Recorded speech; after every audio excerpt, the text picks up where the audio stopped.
Pressure on Venezuela, and how would you do that? Say it. Are you thinking of increasing pressure on Venezuela, and how would you do that? Well, they've got a lot of pressure right now. They have no money, they have no oil, they have no nothing. They got plenty of pressure right now, so we'll see. They have no electricity, and other than military, you can't get any more pressure than they have. Unfortunately, a lot of people are starving. They don't take the aid. Maduro won't take aid. We've sent hundreds of millions of dollars worth of aid to the border. He won't take the aid. He'd rather have his people starve than take the aid. I don't think that's good, even from a political standpoint. Even from a dictator standpoint, I don't think that's good. But there's a lot of pressure on them right now. We'll see, we'll see, we'll see. All options are open.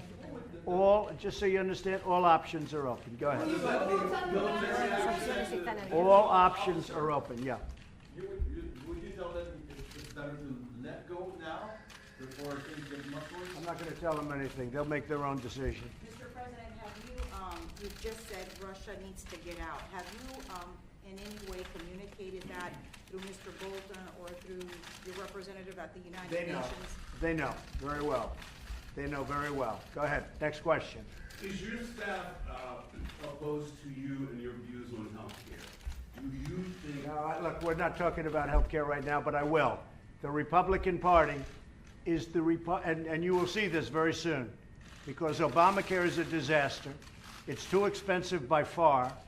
People can't afford it. And the deductible is horrible. So the premiums cost too much. The deductible is horrible. The only difference between now and the other administration is that we're administering Obamacare very well. So we've made it better, but it's still horrible, no good. It's something that we can't live with in this country because it's far too expensive for the people. Not only for the country, but I'm not even thinking about for the country. It's too expensive, the premiums are too expensive, people are going broke trying to pay for it. And the deductibles are averaging over $7,000. So you have to spend $7,000 before you get anything. That's a very unusual circumstance. So the deductibles are way too high. Obamacare is a disaster. So we're going to be the part, and I said it yesterday, and I mean it 100%. I understand health care now, especially, very well. A lot of people don't understand it. We are going to be, the Republicans, the party of great health care. The Democrats they've let you down. They came up with Obamacare. It's terrible. I got rid of the individual mandate. That was the worst part of Obamacare because people were forced to pay a lot of money to get health care that they didn't want. Okay? Now they don't have to pay that money. People are all over this country thanking me. Every time I go out, they thank me. They don't have to pay a vast amount of money to have bad health care. So we got rid of the individual mandate. That was a big thing.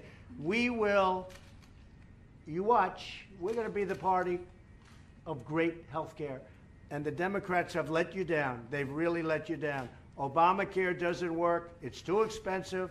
And you take a look at everything with deductibles, it's a disaster. It's a disaster for our people. We're not going to allow it to go.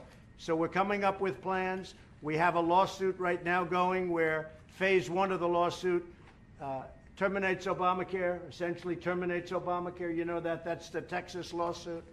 We think it'll be upheld, and we think it'll do very well in the Supreme Court. And if the Supreme Court rules that Obamacare is out, we will have a plan that's far better than Obamacare. Thank you all very much. I appreciate it. Thank you. Thank you. Thank you, everybody. Thank you.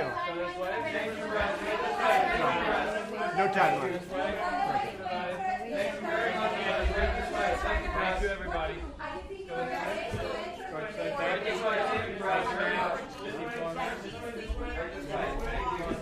I greatly appreciate that she's here, and she's been a tremendous representative for her country. And she's meeting tomorrow with the First Lady of the United States in Florida. They're meeting tomorrow. It's a message that the United States is committed to seeing Venezuela. I'll tell you, if you look at what we're doing, you will see a commitment that few people have made.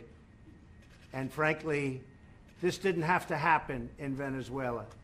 Past administrations right here should have been more forward thinking. This should never have happened in Venezuela. This is a tragedy. You know, we're fighting all over the world for countries. We're 5,000, 6,000, 7,000 miles away.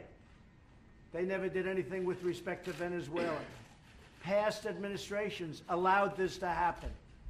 I've inherited a mess between North Korea and all of the problems we have all over the world, the entire Middle East and Venezuela. These are things that never should have happened. They never should have allowed to get to this point. But I'll fix it. We're fixing it all over the world. That's what we're going to do. Just like in a different sense, we are going to fix healthcare. We're going to fix a lot of problems that nobody else was able to do. And we just left, as you know, the Prime Minister of Israel. They're having a lot of hard times over there right now. But the Golan Heights, which every president promised they'd do, they never did. I did that not only with respect to Jerusalem and the embassy, but also now the Golan Heights. They desperately need it. It was good timing. They desperately need it. They need the heights. Thank you very much, everybody. Thank you. Thank you very much.